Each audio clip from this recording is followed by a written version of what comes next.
Yeah, so the term shot callers and from my affiliation and the people I fuck with, it's more of a term of it. We don't really consider them shot callers. We just like consider them like the G homie. Oh, that's the G homie. So if the G homie calls something, if I respect your gangster enough that I know that you with it too, like I had a story I put on my channel about the homie suicide. He only 2 years older than me, but I respect his gangster from the juvenile to the county jail to the streets to the prison. Like we've known each other our whole lives. So when he said this is what we gonna do, I was all the way with the shit. Let's go. You ain't said nothing. Let's go. So Bloods and Crips, as far as street gangs, not affiliated, not the ones that are in organizations, but the regular Bloods and Crips, they more look at it like the G homies from their neighborhood, the known gangsters. You know what I mean? Like if you a known dude that's really with the shit, I can take you telling me what I should do to this dude over here. Okay. Even if you don't go with me, I can still respect your gangster because I know you would do it. If I know in my mind, or at least I believe you would do it, then I can respect that more. You know what I mean? There's somebody that's like, man, you ain't never did shit. How you gonna tell me to go do anything? Like, come on, man. Nah, we ain't doing that. You know what I mean? And it's a hierarchy, but it's not really like in ours, the way we rock, it's like you can't tell me nothing. You can't tell me nothing. We together, you can't make me do nothing. But if it's my turn, then it's just my turn. You know what I mean? Like if I ain't never done nothing or whatever, and okay, this homie was got this coming. We all having a meeting. Hey, we need. Hey, bro, you want to do it? Like who you? Oh, like okay, they just got back from the whole. You three ain't never done nothing. Hey, y'all want to handle that? Okay. Motherfuckers gonna off top be like, yeah, we got it. You know what I mean? Because if you don't, it's kind of looking like you foul anyway. So it's like, damn, you don't want to ride for the car, but you in the car. Like, okay, well, you got to go then. Matter of fact, you got to go. You know what I mean? So it's not like you do have to perform. I don't want my message to get mixed up. You do have to perform, but this is the life we chose. But it's not like one person saying, like picking on you, like, oh, you got to go do this. No, you signed up for some shit that you knew came with it. You know what I mean? So it's not like you just being bullied or forced or not. Everybody involved in what we involved in volunteer for this shit. We signed up for this shit. So don't cry when they get bloody or don't cry when they get aggressive. This is what it's about. You might get a busted lip. You might get a busted eye. That type of stuff happens in that lifestyle. You know what I mean? You might get stabbed. You might have somebody try to stab you. You might have to stab somebody. You know, you never know what might happen. You know what I mean? But you got to be ready for whatever because it can happen in them level 4 prisons in California, man. I mean, Okay. it does really get to life and death on a regular basis, not once in a while, on a regular basis. Okay. All right. Okay. Yeah. So the last prison-related thing I want to ask you about. Okay, I understand. Like a few years back, the black and the Southern Mexican beef was real heavy. You know, like they had that huge riot at Pelican Bay. That was Several a long of them. time ago, though. That one was a long time ago. The last big riot they had was at New Folsom, and like that I know about was at New Folsom in like 2010. Okay. Okay. So That one how? the one in Pelican Bay was like 2000. Right. That Right. was like Right. 20 years ago. Yeah, Okay. Okay. So but in that was all a that really big time, one. how well, in your experience, how well did the brothers do against the Mexicans? Because I understand that the blacks are kind of like outnumbered 2-1, but how well did they hold their own generally, or I how did mean, that go I'm a together? be. You know, I hate to say it, but strategically, as far as warfare is concerned, Mm, um, the in those specific instances, uh, uh, uh, the Mexican the Latinos planned it out better. okay. They used pretty good warfare tactics. And what they did is so as far as the one in New Folsom, I know exactly what they did because I was in the hole when it happened there at that prison. So I know exactly what they did. See what happened is the Bloods and the Crips had got into an incident on the yard, uh, and uh, so they put the Bloods and the Crips on lockdown, right? And at Mm, that prison, they separate by affiliation who gets locked down. So if the Southerners do something to each other, they'll just put the Southerners on lockdown, the Southern Mexicans, right? If the Bloods and the Crips do something, they'll just put the Bloods and the Crips on lockdown, and they'll leave all the Bay Area blacks like programming. Yeah, you guys can program just the blood. So what happened is the Southerners and the Bay Areas. Let's just say the Bay Areas because there's some affiliations involved, but I don't want to speak about the affiliations, the organizations. But there's a hill at the top, which is right next to the Southern Mexican area, and the Southern Mexicans been trying to jockey for that area, so because they didn't want blacks that close to their area anyway. Well, we knew that it was in the air. You know, we was always ready every day in case it popped, whatever. Well, right after the Bloods and the Crips went on lockdown, the Southern Mexicans took that as a chance, and all the Southern Mexicans rushed the Bay Areas when they were by themselves and didn't have no other support to come help. You know what I mean? Oh. So it was more than 2-on-1 in that incident. It was like at least 5-on-1 as far as numbers was concerned. Okay. So it's like, no, the brothers didn't fare that well because they were totally outnumbered. We all know that 1-on-1, no disrespect to anybody out there, we're very formidable. You know what I mean? We're very formidable. You know, and that's why every other race that's ever tried to come at blacks, they always have to come with weapons.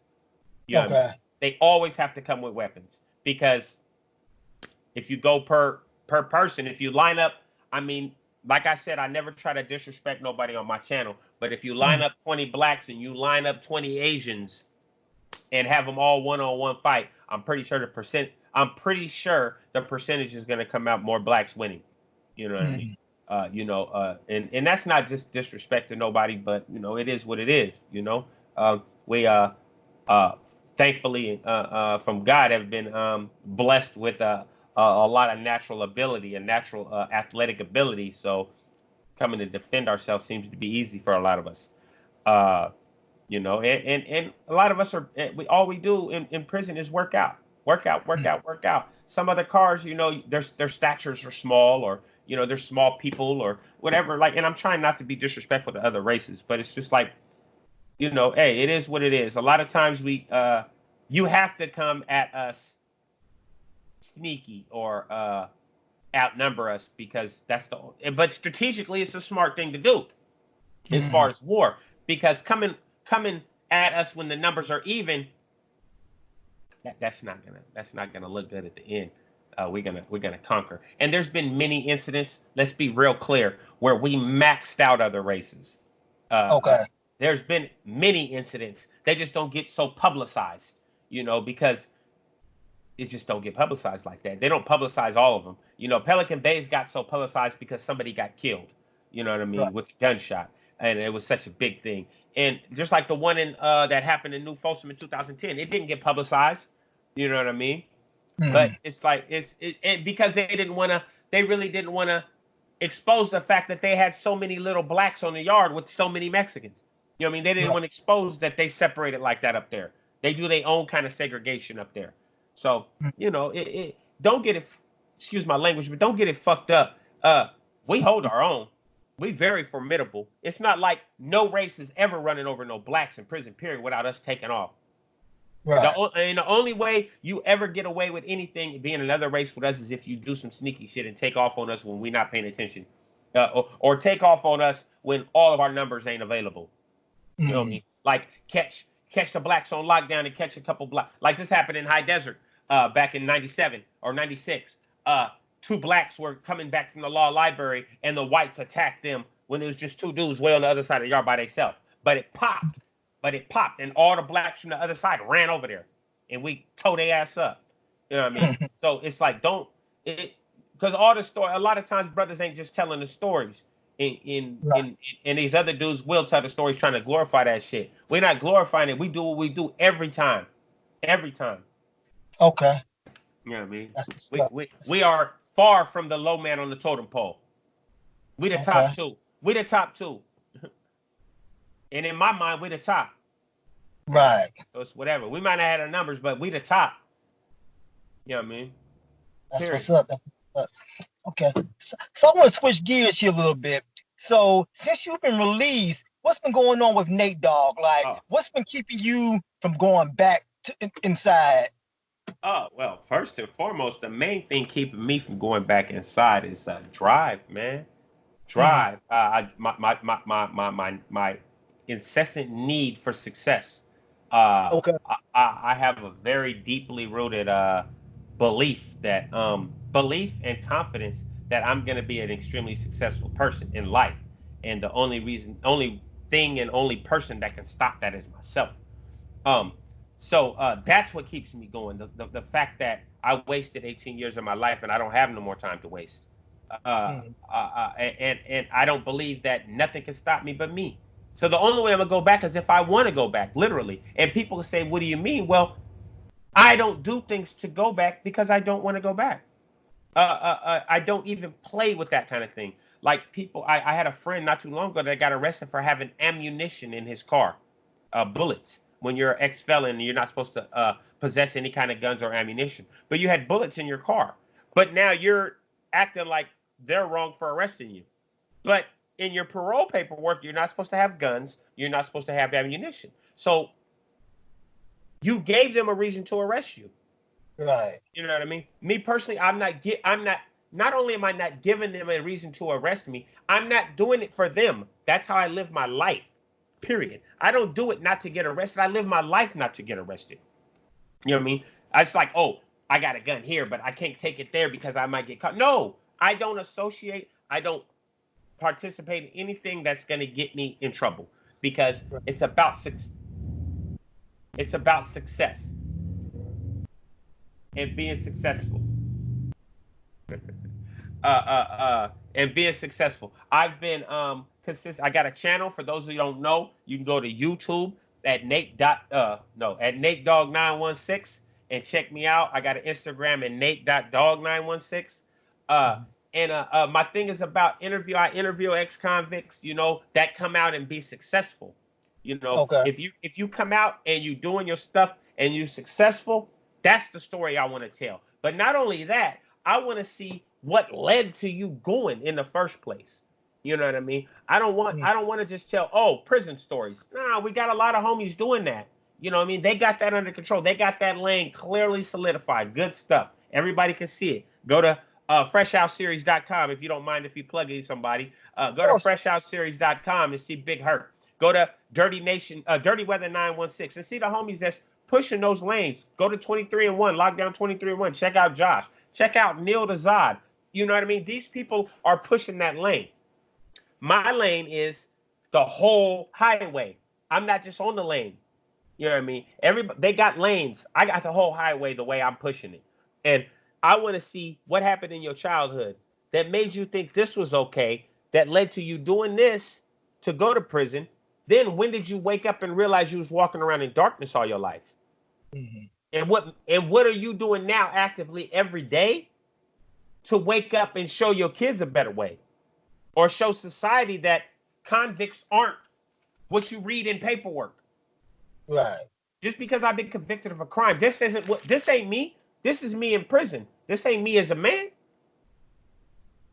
Come on, there's so much more. And that's what I'm doing, man. I got a whole lot of irons in the fire. I'm not really going to speak about a lot of them, but it's about prison reform. And not just prison reform, mental reform of these streets, man. And letting people know that there's more than one way to live your life. Just because you grew up in the hood, that don't mean that's how you have to lock your brain in for the rest of your life, man. Right. It's that simple, man. Growing up rough, like Pac said, growing up rough, that ain't even what we called it. We didn't think we was growing up rough. We was just growing up. You know what I mean? So, but we don't have to stay stuck in that mental mindset, man. Mm-hmm. We can do whatever we want as people. Like, I'm not even trying to be on no racial situation, nothing. As people, men, women, white, black, yellow, Mexican, whatever. We can do whatever the fuck we want to do in life. We got to go do it, though. Stop listening to everybody else and do what we want to do. And if being incarcerated and being locked up is what you want to do, go do it. Have fun. You know what I mean? And when you're done, wake up. Take care of your family. Propagate your people out here on a good note. Show your people how not to get locked behind those stoops. You know what I mean? And that's what I'm doing, man. 5.5 years. I've been out 5.5 years. I haven't went one day without a job, brother. I haven't went one day without a job. I got a job the day after I got out, and I've been employed better and better jobs ever since. And now I have a career. I drive commercial trucks for a living now. Okay. You know what I mean? So this week, no, I mean, not even trying to floss on people, but this week I signed, tomorrow actually, I signed my paperwork to buy my first house. You know what I mean? Congrats. You know, What's up? sitting right next to me, they can see right here my motorcycle. I'm going to buy another motorcycle. It's not about monetary gain, but at the same time, sometimes you got to enjoy the fruits of your labor. You know what I Mhm. mean? And show people that I can do all this stuff you see the homies in the hood doing that you look up to. Oh, he got a car with beat and he got nice chains and all this stuff. Man, we can do all that legally, bro. I don't wear Mm. all the chains and stuff. I don't do that, but I can afford to. I can afford to. I got the nice cars. I got the nice bikes. I got the nice house. You know what I mean? We can do all this legally, and that's what I want the youngsters to understand, man. Just because you grew up like that, man, don't mean you can't have all that same shit you want, and they can never take it away from us. That's what. Because And I I. had all that shit before I went to prison, and they took it all from me when I went to prison. Mm-hmm. Okay, that's what's up. And I understand that you kind of, you still sometimes work with the incarcerated brothers. Like, it's Yeah. still like it's like a book you promoting, like a poetry Yeah, book you got. absolutely, absolutely. Thank you for reminding me about that. I actually have a book called The Way Back, written by a brother named Michael Owens, Michael Ojurinde Owens. He is currently serving a life sentence without parole in California State Prison. He's been incarcerated about, I believe, 19 years now. Um, this is his second book. I'll see if I can get Foreign Currency. That's his first one. That's the first one. He's got some real good stuff. It's called The Way Back. There's a little cover of it. Mm-hmm. And basically, you can look on my Instagram at Nate.Dogg916 and you'll be able to read this and see a picture of the brother. There's a picture of him. Okay. But I got these books available. If you people want to purchase them, you can contact me at Nate.Dogg916. They're not online because we did all the publishing and promoting ourselves, so we didn't put them Okay. online. But you can contact us. We'll mail them out to you. However you guys want to do it, we could do it. The books are $20 a piece. We all the proceeds go to helping the brother, man, in his legal case in his fight for clemency, man. Because Mm-hmm. his case, he was unfortunately he was a gang member in a shootout with some other gang members. They were trying to kill him. They shot him 4 times, and he ended up killing them. So we're trying to fight for the self-defense look. You know what I mean? Right. All the witness statements say that the other 2 people that died, because 2 people died, that the other 2 people jumped out and started shooting him first, and he just shot back in self-defense. So it's like, we're just going by witness statements. Nobody, he never made a statement and said nothing. But yeah, all the monies go to trying to help that brother get clemency. I appreciate any support anybody want to give to the brother. Uh, I promise you, anybody who buys books from that, all the money goes directly to him for his case. I have no connection other than I got a lot of love for the brother. I've done time with the brother. I've walked yards with the brother. I've fought in riots with the brother. So Okay. I'm promoting him. Um, as far as me personally, I'm pushing my YouTube channel. If anybody wants to help, you know what I mean. I can always use help because all my personal monies go to building my empire, my Mm-hmm. house, my cars, my everything, my kids. I got 10 kids. Yeah. So all mine go to mine. Yeah. So if anybody feels like they want to support this Nate Dogg916 shit, you can always go to my go to my page, and I got a PayPal on my page and all that if you want to support me Okay. buying more camera equipment or whatever. I appreciate any help, but I'm not asking, I'm not begging. But if you feel like you believe in mine, once you go look at it, man, you more than willing. I'm more than happy to accept any kind of assistance, man. But it's Nate Dogg916 on YouTube, or Nate.Dogg916 at Instagram, man. But yeah, let's keep it pushing, man. And which the best one to contact you to get the book on the Instagram? Instagram, yeah, hit me on the Instagram, Nate.Dogg916 if people who are Okay. interested in the book, and then we can figure out the the way to make it as safe for the people and their money so they can believe they get it. But the book, technically, look, I say the book is $20, right? I'm really only charging $15 for the book, but I'm charging postage, shipping, and handling, so I got to ship it to you. So that's why I say $20. So I'm Right. assuming, I'm hoping it's only $5 to ship the book. So hopefully I don't have to come out of pocket. But if I do, hey, it is what it is. $20 for the books if they get at me. Um, it's good. And any other donations, if anybody want to donate to his cause or my cause, we accept all donations. We don't charge. Unlike other people, we don't charge, but we do accept donations if people believe in what we're doing. Exactly. And all we're trying to do is show that, as far as like this book and me, is we more than our crime, man. We more than our circumstances, man. We real men out here trying to take care of our families and do our stuff the right way, man. And just so you guys know, anybody watching this channel, man, I'm a working man. I work hard every day. I have one day off a week. That's today, and that's when I do this YouTube stuff. You know, so I'm not some guy that's just sitting on his couch begging you guys for money. So any kind of support you guys give me, believe me, it'd be well garnered. Put it that way. That's what's up. Well, brother, I appreciate you taking your time and your day off to interview with me. You know, I had just hit this brother up yesterday, and he rapped with me. He was like, all right, we can do it. So I really appreciate that, you know. Absolutely, I know you're pretty sought after. Your channel's blowing up, so you could have just passed me, but I'm glad, you know, you gave me the opportunity. And I could say you a good shining example to the brothers that, hey, I might have grew up in these circumstances, but I don't have to be. You know what I'm saying? We control our own steps. Right. A lot of young guys grow up thinking, oh, well, I'm from the ghetto. I'm always going to be the ghetto. It don't have to be like that, you all. And this brother's right here, living proof. He got out of prison after 17 years, got a job the next day, and been working ever since, about to get his own crib. He got his bike. Like I said, it ain't about material. Like I said, enjoy the fruits of your labor. He's doing his thing. So any young cat out there saying is, it ain't no such thing as a generational curse or bloodline curse. You can, if you want better, you can do better. And this brother right here, living, breathing proof. So you go out and check his channel out, get that book to help the brother out, and just, you know, watch this. He got a lot of positivity going on his channel. So check the brother out. So like I said, brother Nate, I sincerely appreciate your time, brother. And maybe we can, you know, we'll keep it going for the future, bro. And if I can say one last thing before I go, man, if y'all don't do nothing else, man, stay loyal to yourself, man. Stay loyal to yourself. Don't let nobody take you off your square, man.